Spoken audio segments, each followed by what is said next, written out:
ஆவிக்குரிய உலகத்துல 90% கூட்டம் என்னன்னு கேட்டீங்கன்னா, சபை எப்படி போனா என்ன, ஆவிக்குரிய உலகம் எப்படி போனா என்ன, எவன் என்ன கள்ள உபதேசம் பேசினா என்ன, யார் சபையை மோசம் போக்கினா என்ன, எதை பத்தி அவங்களுக்கு என்ன கிடையாது, கவலை கிடையாது. ஆனா அவங்க பர்ஃபெக்டா இருப்பாங்க. நான் கரைபடாதபடி என்னை பார்த்துப்பேன், அழுக்காகாதபடி பார்த்துப்பேன். மற்றபடி ஏசபேல் பந்தியில் போய் உட்கார்றவனை பத்தி எனக்கு கவலை இல்லை. ஏன்னா அவனை திருந்தவா போறான், அவங்ககிட்ட கர்த்தர் இல்லையா? அவன் சொல்ல மாட்டாரா, நம்ம வேலையை நம்ம பார்ப்போம், நான் உண்டு என் வேலை உண்டு. இப்படி ஒரு குரூப் இருக்கு. இதான் மெஜாரிட்டி. இது கர்த்தருக்கு இவன் மேல கோபம் இல்லை, ஆனா இவனை பயன்படுத்த முடியாது. இவனை என்ன பண்ண முடியாது, பயன்படுத்த முடியாது. ஏன்னா ஒரு வகையான செல்ஃபிஷ், ஒரு வகையான. ஆனா இவன் கர்த்தரை நம்பி வந்ததுனால கர்த்தர் என்ன பண்ணிடுவார், இவனை போஷிச்சிருவார், தந்துருவார், உபதேசம் கொடுப்பாரு, நல்லா போகும், ஆவிக்குரிய வாழ்க்கை போகும். ஆனால் உப்பு சப்பு இல்லாம இருக்கும்ல, அந்த மாதிரி ஆள் அவன் பாட்டு இருப்பான். சில ஆட்கள் சர்ச்சில் பார்த்தீங்கன்னா 10 வருஷமா வந்துட்டு இருப்பாங்க. கொஞ்சம் பெருமையா ஒன்று சொல்லுவாங்க. என்ன சொல்லுவாங்கன்னா, நாங்க சர்ச்சுக்கு போவோம், பின்னாடி உட்காருவோங்க, ஆரம்பிச்ச பிறகுதான் போவோம், கடைசி ஜபத்தில் ஏந்திரிச்சு வீட்டுக்கு போயிடுவோம். நாங்க எதுலையுமே ஈடுபட மாட்டோங்க. நம்ம சர்ச்சுக்கு போனோமா, தேவனை ஆராய்ச்சோமா, வீட்டுக்கு போனோமான்னு இருக்கணும். நம்ம எதுக்குங்க மற்ற விஷயத்துல தலையிட்டும்பா. இதே மாதிரி நீங்க உங்க வீட்டில் சொல்லி பாருங்க. ஒரு இடத்தில் கர்த்தர் உன்னை கொண்டு போய் வைக்கிறாருன்னா, உன்னை அட்மாஸ்பியருக்கு வைக்கல, அவரு நிரம்பி இருக்கணும்னு வைக்கல. இந்த பூவை வச்சிருக்கோமே, இந்த பூவை எதுக்கு வச்சிருக்கோம், அழகுக்கு வச்சிருக்கோம். அந்த கேமரால இருந்து எடுக்கும்போது பார்க்கறதுக்கு எப்படி இருக்க, இதை எடுத்து போட்டாலும் ஒன்றும் பிரச்சனை இல்லை. இப்ப புரியுதா? இதை தூக்கி போட்டாலும் இப்போ யாரும் ஒன்றும் அழகை பார்க்க போறதில்ல, செய்தி பார்க்க போறாங்க, ஆராதனையை பார்க்க போறாங்க. ஆனா இதை தூக்கி போட்டா என்ன ஆகும், இதை தூக்கி போட்டா என்ன ஆகும், மெசேஜே கேட்காது உங்க யாருக்கும். அங்க இருக்கணும் சொல்ல, எனக்கு கேட்கலாம்பா. அப்போ இது நிக்கிறதுக்கும் இது நிக்கிறதுக்கும் வித்தியாசம் இருக்குல்ல. அந்த மாதிரிதான் சபைக்குள்ள இருக்கிற விசுவாசி. சிலதுல இதுதான், ஆனா அழகு நிரம்பி இருக்கும். நம்மளுக்கு ஒரு நம்ம சந்தோஷப்பட்டுக்கலாம், நிறைவாய் இருக்கிறது. உங்களால என்ன பிரயோஜனம் கர்த்தருக்கு? ஆசாரிப்பு கூடாரத்தை எடுங்க. ஆசாரிப்பு கூடத்துல கர்த்தர் எல்லா பாத்திரத்தையும் செய்ய சொல்றாரு. ஏதாவது அங்க சும்மா இருக்குமா பார்த்திருக்கீங்களா? ஆசாரிப்பு கூடத்துல ஏதாவது ஃப்ரீயா இருக்குதா? ஆண்டவர் பாருங்க, அழகுக்கு ரெண்டு பூவை தொங்க விடுன்னு சொன்னாரா? அவர் உள்ள வச்ச அத்தனைக்கும் என்ன இருக்கு, ஒரு ஸ்பிரிச்சுவல் காரணம் இருக்கு. உள்ள வச்சதுக்கெல்லாம் ஒரு நோக்கம் இருக்கு. அதே மாதிரி தான் உங்க அத்தனை பேரையும் உள்ள கொண்டு வந்ததுக்கு கர்த்தருக்கு ஒரு நோக்கம் இருக்கு. ஏதோ நாங்க கவலைப்படுவோம், கண்ணுக்கு முன்னாடி நீங்களா இல்லாட்டி வருத்தப்படுவோம்னு நிரப்பல. உங்களை கொண்டு வந்து வச்சதுக்கு பரலோகத்துக்கு ஒரு திட்டம் இருக்கு. கெபில உட்காந்து சாப்பிட்டு போற கூட்டமா இருக்கக்கூடாது. இன்னொரு கூட்டம் இருக்கு. இப்ப யார் தெரியுமா? வாசிங்க, அந்த வசனம் என்ன சொல்லுது பாருங்க. 1 ராஜாக்களின் புஸ்தகம் 19ஆம் அதிகாரம் 14வது வசனம் வாசிங்க. அதற்கு அவன், சேனைகளின் தேவனாகிய கர்த்தருக்காக வெகு பக்தி வைராக்கியமாயிருந்தேன். இஸ்ரவேல் புத்திரர் உமது உடன்படிக்கையை தள்ளிவிட்டார்கள். உம்முடைய பலிபீடங்களை இடித்து உம்முடைய தீர்க்கதரிசிகளை பட்டயத்தினால் கொன்று போட்டார்கள். நான் ஒருவன் மாத்திரம் மீதியாயிருக்கிறேன், என் பிராணனையும் வாங்க தேடுகிறார்கள் என்றான். இவன் யார் தெரியுமா? பக்தி வைராக்கியம். இவனால ஆவிக்குரிய உலகத்துல தப்பு நடக்கிறத சகிக்கவே முடியாது. இஸ்ரவேலுக்குள்ள ஒரு பிரச்சனை வருது, கர்த்தருக்கு விரோதமா செய்யறாங்கன்னா அவன் மனசு என்ன செய்யுது, வாதிக்குது. என்னடா இப்படி பண்றீங்கன்னு கேட்கிறான். என்னடா இந்த மாதிரி பண்ணி திரியுறீங்க, இது கர்த்தருடைய தேசம்டா, இப்படி பண்ணுவீங்களான்ட்டு ஒரு வைராகியம் வந்து என்ன பண்றான், கோபத்துல 400 பேரை வெட்டி போட்டுறான். இது நியாயப்பிரமாண காலன்றதால சரி, அவன் காலத்துக்கு வெட்டி போட்டுறான். இப்போ அவனுடைய நிலைமை என்ன, 24 ஹவர்ஸ்ல உன் தலையை வாங்குவேன்ட்டான் அந்த அம்மா. 24 ஹவர்ஸ்ல என்ன பண்ணிடுவேன், தலையை வாங்கிடுவேன் அப்படின்ட்டான். இப்போ இவன் பார்த்தான், வனாந்தரத்துக்கு ஓடிட்டான். ஓடி போய் ஒரு சூரச்செடிக்கையில படுத்துட்டு, ஆண்டவரே போதும்பா முட்டுங்க, நான் பக்தி வைராக்கியமா இருந்து ஏதோ நல்ல ஸ்பிரிச்சுவல் வாழ்க்கை வாழ்ந்து ஆண்டவருக்காக வைராக்கியமா ஊழியம் பண்ணலாம், ஏதாவது செய்யலாம்னு நினைச்சா என்னத்தான் கொல்ல பார்க்கறான். ஒன்னும் பேசாம வாயை மூடிக்கிட்டு இருந்தவன் கெபில நல்லா சாப்பிட்டுக்கிட்டு இருக்கான். சரி, ஏசவனோட அட்ஜஸ்ட் பண்ணிட்டு போனவன் நல்லபடியா சொகுசா இருக்கான். இந்த நல்லா சத்தியம் பேசின நான் என்ன ஆயிட்டேன், சத்ரு ஆயிட்டேன். இப்ப இந்த கெபில இருக்கான்ல, அவன் என்ன சொல்லுவான் தெரியுமா? எலியாவை பார்த்து, இந்த ஆளு வாயை வச்சுக்கிட்டு ஒழுங்கா இருந்திருக்கலாங்க. கெபில இருக்கவன் என்ன சொல்லுவான், நீ வாயை வச்சுக்கிட்டு ஒழுங்கா இருந்திருக்கலாம், நாங்க இல்ல என்னமோ எங்களுக்கு தெரியாத மாதிரியும் இவருக்கு மட்டும்தான் வைராக்கியம் வந்தா மாதிரியும் சும்மா உட்காந்துக்கிட்டு பேசிவிட்டு பாருங்க, எல்லாத்தையும் விட்டுட்டு வனாந்தரத்துல சுத்தி திரியுது. இவனுக்கு இதுவும் வேணும், இன்னமும் வேணும். இன்னொருத்தருக்கான் பாருங்க, ஏசபேல் பந்தியில அவன் சொல்லியிருப்பான், நான் அப்பவே இந்த எலியாவை சொன்னேங்க, வா எலியா ஒரு சீட்டு போட்டு விடுறேன் பக்கத்துல, அந்த அம்மா நமக்கு வேண்டப்பட்ட அம்மா தான், சொன்னோம்னா ஒரு போஸ்டிங் வாங்கி கொடுத்துருக்கோம், நீ பாட்டு நல்லா ஓடி இருக்கலாம். நல்ல டேலண்டட் ஃபெலோ தாங்க அந்த பையன், பேச்சை கேட்காம இப்படி கெட்டு போயிட்டான், இவெல்லாம் பொழைக்க தெரியாதவன் அவன் சொல்லியிருப்பான். இவன் சொல்றான், என்ன ஆண்டவரே, அப்படிப்பட்டவன் நல்லா இருக்கான், இப்படிப்பட்டவன் கெபிக்குள்ள இருக்கான், நான் ஒருவன் மாத்திரம் இப்படி சுத்திட்டு இருக்கிறேன்.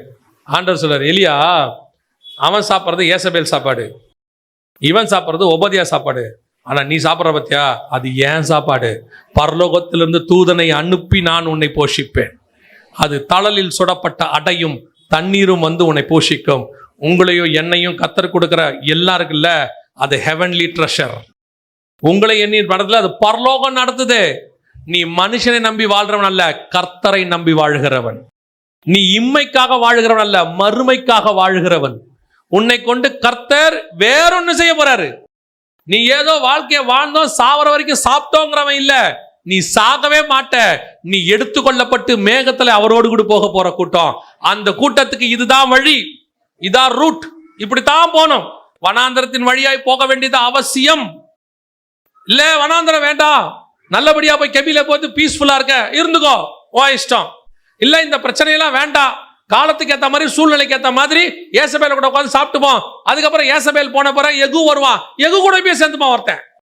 ஏசபேல் இருக்கிறவன் என்ன செஞ்சிருவான், எகுடி போயிருவான். எனக்கு அப்பவே தெரியும் எகு நீங்க தான் ஆட்சிக்கு வருவீங்கன்னு, நீங்க ஆட்சிக்கு வரணும் நான் ஜெபம் பண்ணேன் தெரியுமா.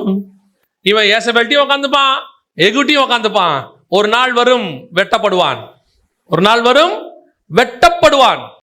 ஆனால் எலியாங்கிறவன் யார் தெரியுமா, அவனுக்கு ஒரு பக்தி வைராக்கியம் இருக்கு, ஆவியில ஒரு அனல் இருக்குது.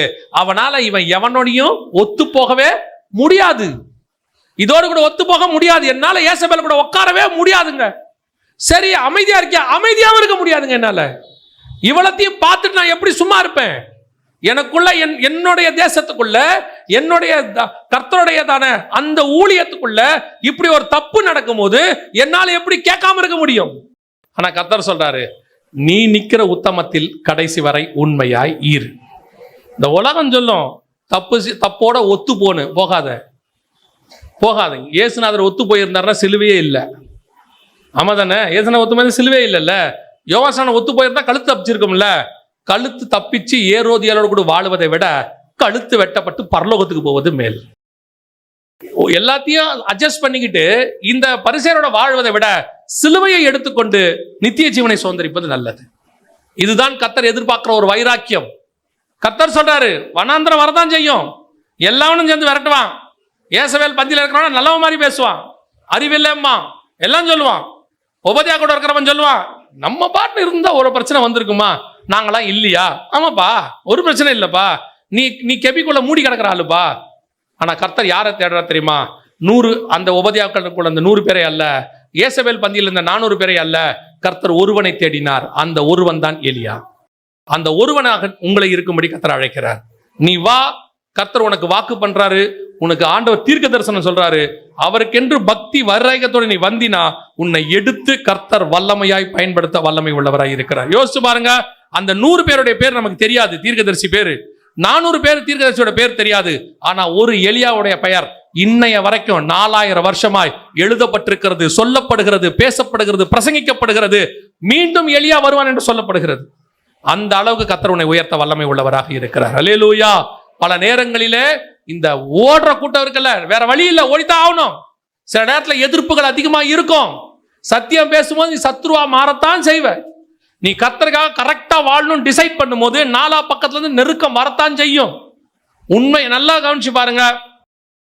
இந்த ஏசபேலோட இருக்கக்கூடிய வழிபாட்டு தலங்கள்லாம் இருக்கும், ஏசபேல் வழிபாட்டு தலம்.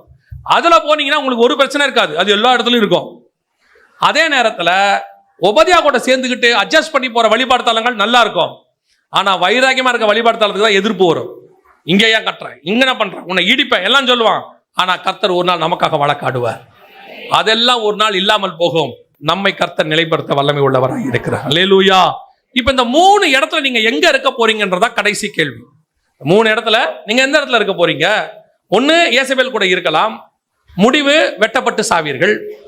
எதை பத்தி பேசாம அந்தந்த நேரத்துக்கு ஏற்ற மாதிரி, சூழ்நிலைக்கு ஏற்ற மாதிரி அப்படியே தன்னை மாத்திக்கிட்டு அட்ஜஸ்ட் பண்ணிக்கிட்டு, பாவங்கலாம் பேசக்கூடாது, பாவத்தையும் பண்ணிக்கணும், பரிசுத்தமாவும் இருந்துக்கணும், அந்த பந்தியிலையும் படுத்துக்கணும், பேய்களின் பந்தியிலையும் எடுத்துக்கணும், தேவ பந்தியிலையும் இருந்துக்கணும், அப்படியே போயிடணும் அப்படின்றவங்க முடிவு என்னன்னு இருக்காங்க. இன்னொன்னு இருக்கு, நான் பாவம் செய்யலைங்க, அதே நேரத்துல எனக்கு வைராக்கியம்லாம் கிடையாது, எனக்கு பிள்ளை குட்டி இருக்குது, குடும்பம் இருக்குது, நான் பாட்டு இப்படி ஓட்டிட்டு 3 வேளை சாப்பாடு கிடைக்குதா, 2 பிள்ளைகளை படிக்க வச்சோமா, இப்படியே போனோமா, யாரை கேட்டா நமக்கு என்ன, நம்ம பாவம் செய்யல, பாவத்துக்கு துணையும் போல, நான் உண்டு என் வேலை உண்டு, நான் மறைவா இருக்கிறேன், இருந்துட்டு போ, பிரச்சனை இல்லை. ஆனா கர்த்தருக்கு இப்ப தேவை யாருன்னா, நான் மாத்திரம் பக்தி வைராக்கியமா இருந்தேன், அந்த ஆள் இப்ப கர்த்தருக்கு தேவை. ஏன்னா அவனை கொண்டுதான் கடைசி எழுப்புதல் இங்கே வரும். ஆண்டவர் வரத்துக்கு முன்னாடி கர்த்தருக்கு திறப்பில் நிற்கத்தக்க ஒருவனை தேடினார். அந்த ஒருத்தனை வச்சுதான் கர்த்தர் செய்வார். நீ தனியா தான் நிப்ப, யாரும் உன் கூட இருக்க மாட்டாங்க, நீ எல்லாரும் உன்னை ஏளனமா பேசுவாங்க, ஏன் உனக்கு அறிவில்லைன்னு கூட சொல்லுவாங்க. ஆனால் உன் ஒருத்தனோடு தான் கர்த்தர் நிற்க போகிறார். அந்த ஒருத்தனை தான் கர்த்தர் தேடுகிறார். ஆண்டவர் அந்த ஒருத்தன் வந்துட்டானா அவன் பட்சத்தில் கர்த்தர் நிற்பார். நீங்கள் அந்த ஒருத்தனா என்பதுதான் கேள்வி. இன்னைக்கு காலையில கர்த்தர் உங்களுக்கு ஒரு அழைப்பை கொடுக்கிறார். இந்த கடைசி காலத்துல கர்த்தருக்கென்று ஒரு வைராக்கியம் உள்ள கூட்டத்தை கர்த்தர் எழுப்ப விரும்புகிறார். ஒரு அத்தனை பேர்ல ஒரு 120 பேர் கர்த்தருக்கு கிடைச்சாங்க. ஆண்டவர் உலகத்தையே தலைகீழ மாத்திட்டார், கலக்கிறவங்களா மாத்திட்டார். அதே மாதிரி இப்போ கடைசியா கர்த்தருக்கு அப்படி ஒரு வைராக்கியம் உள்ள வாலிபர்கள் தேவை, வைராக்கியம் உள்ள ஆண்கள் தேவை, வைராக்கியம் உள்ள சகோதரிகள் தேவை. உங்களை கொண்டு கர்த்தர் பெரிய காரியம் செய்வார். கண்டிப்பா சொல்றேன், வனாந்தரத்தின் வழியா தான் கடந்து போக வேண்டி வரும், நிச்சயம் வரும். ஆனால் முடிவு சம்பூர்ணமா இருக்கும். அந்த உத்தரவாதத்தை கர்த்தர் நாமத்தை கொண்டு நான் சொல்லுவேன். ஏன்னா இதுவரைக்கும் எனக்கு தெரிஞ்சு வனாந்தரத்தில் ஒரு பரிசுத்தவான் கூட செத்து போனதே கிடையாது. கர்த்தர் உயர்த்தி தான் வைத்திருக்கிறார். உனக்கு என்ன வயசுங்கிறத பத்திலாம் கவலையே இல்லை. நீ 18லயா இருக்கலாம், இல்லை 81 கூட இருக்கலாம். கர்த்தர் 70 வயசுல ட்ரம்பை ஜனாதிபதியாக்கி அவரை கொண்டு செய்ய வேண்டிய காரியத்தையும் செய்வார். 30 வயசுல இயேசுவை கொண்டு செய்ய வேண்டிய காரியத்தையும் செய்வார். ஆண்டவருக்கு தேவை ஏஜெல்லாம் இல்லை, வைராக்கியம் உள்ள அந்த ஒருத்தன். அது நீங்களா இருப்பீர்களானால் கர்த்தர் உங்களை பயன்படுத்த விரும்புகிறார். அல்லேலூயா.